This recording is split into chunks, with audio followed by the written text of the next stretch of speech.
आपका बुरा चाहता तो मुझे मुख्यमंत्री के पास लेकर नहीं जाता।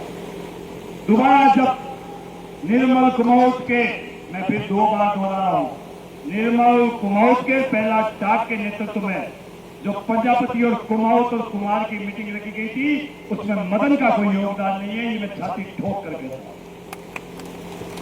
क्योंकि उस बंदे का मेरे पास फोन आया था कि नारायण जी, हम पार्टी के प्रवक्ता है, हम लोग पार्टी के प्रवक्ता है, पार्टी की जहां भी मीटिंग होती है, चाहे सामने हिंदू हो, मुस्लिम हो, सिख हो, ईसाई हो, किसी जाति धर्म का कोई व्यक्ति हो, हमें जाकर के मंच पर मेरे भाषण देने पड़ते हैं। ये मेरी ड्यूटी है, करूं या ना करूं। अब मुझसे परमिशन लेने की इनको जरूरत नहीं थी, लेकिन फिर भी इन्होंने मेरा इतना बड़ा मान रखा क्योंकि मैं समाज की आवाज उठाता हूं। इन्होंने कहा आप और हम भाई हैं, आप सड़क पर लड़ रहे हो और मैं यहाँ सरकार में रह करके कोई छोटी मोटी आपकी घटना दो, प्रदर्शन दो, तो मैं टेबल के नीचे से आपका काम करवाऊंगा। तो ऐसे लोग हमें नहीं चाहिएगा। केवल धरना ही हो, राजनीति में एक आदमी को तो बख्श दो। दूसरे हैं जीतमल जी, ये भी प्रजापत लगाते हैं, इनको भी ये तमगा देने का एक घुमावट है। ये सोशल मीडिया पर एक मुहिम चलाई जा रही है, 2 ही पूरे राजस्थान में है, मेरे इनके नहीं बनती। मैं छाती ठोक कर कहता हूँ, जीतमल जी के मेरे बिल्कुल नहीं बनती। मेरे बाप की कसम खाकर कहता हूँ, मुझे नहीं अच्छे लगते, ना इनको मैं लगता हूँ। लेकिन ये जरूर कहता हूँ, ये प्रजापति है इसलिए मुझे हमेशा अच्छे लगते हैं। मैं कभी नहीं चाहता कोई प्रजापति का भविष्य खराब करे। एक पूरे राजस्थान में जिलाध्यक्ष है, एक जिलाध्यक्ष, वो उस मंच पर गए क्यों? इनकी मजबूरियां थी, एक पार्टी से बंधे हुए थे, और ऊपर जब सीएम का ऑर्डर आता है तो सबको वहां जाकर के बैठना पड़ता है। लेकिन ये जरूर कहा कि समाज का कोई काम हो तो मैं बताना।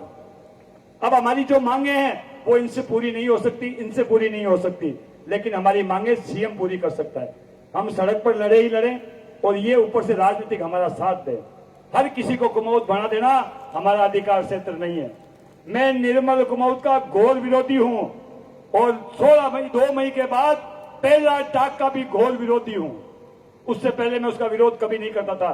2 मई को उसने वो मीटिंग रख करके इस मीटिंग के मुख्यमंत्री को आने को कैंसिल करवाने वाला व्यक्ति ही पहला टाक है, वरना आज यहां मुख्यमंत्री बैठे होते। लेकिन 400 लोगों को बुलाकर वहां मंच पर जाकर के पूरे समाज को निर्मल कुमाऊं के चरणों में डाल दिया था। वो निर्मल कुमाऊं जिसने कुमार नाम चेंज करने की कोशिश की थी, और उसके लिए हमने धरना, प्रदर्शन, रैली की थी, यहां तक कि एफआईआर भी हुई और जेल भी गया था मैं। लेकिन हमारे ये 2 जो प्रजापत है ना, इनको छोड़ दो, इनके बारे में सोशल मीडिया पर गलत टीका टिप्पणी बंद कर दो, वरना एक भी कुमार आगे भविष्य में जाकर एमएलए एमपी नहीं बन पाएगा। एक भी कुमार एमएलए एमपी नहीं बन पाएगा। नाम प्रजापत लगाता है, और 36 ही कौम से इनको वोट चाहिए, 36 कौम से इनको रखना पड़ेगा। ये इनकी मजबूरी है, ये इनकी मजबूरी है। ये किसी जाति की खिलाफत नहीं कर सकते, ये इनकी मजबूरी है। मैं स्वतंत्र हूं, मैं किसी का भी विरोध कर सकता हूं, क्योंकि मेरी कोई मजबूरी नहीं है। बात को थोड़ा गौर कर समझिएगा इस बात को। अब आज ऐसे आदमी के पीछे हम सोशल मीडिया पर एक मुहिम चलाते हैं, यूं क्रॉस लगा करके मदन प्रजापत का हम बहिष्कार करते हैं, तो मैं उनसे कहना चाहता हूं, तेरे बाप ने या तूने मदन प्रजापत को प्रवक्ता बनाया था क्या, या मैंने बनाया था? अगले की मेहनत ने उसे प्रवक्ता बनाया है। आपकी मेरी औकात नहीं है उस पर चीरा लगाने की। मतलब कितनी गंदी पोस्ट सोशल मीडिया पर वायरल हो रही है।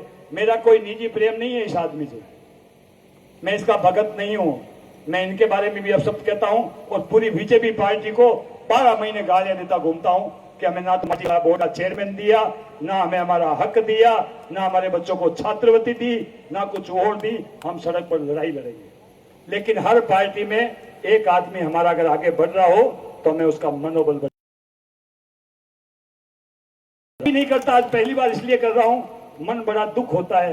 1-2 आदमी तो बंद कर दो। जीतमल एक अध्यक्ष है पूरे राजस्थान में, भले ही हमारा विरोधी है, लेकिन वो मदन प्रजापति प्रवक्ता पूरे राजस्थान में एक पद है। इसको बढ़ पाओगे, वरना टांग खिंचाई करते रहो। आज मैं थका हूं, कल कोई और थकेगा, फिर इस समाज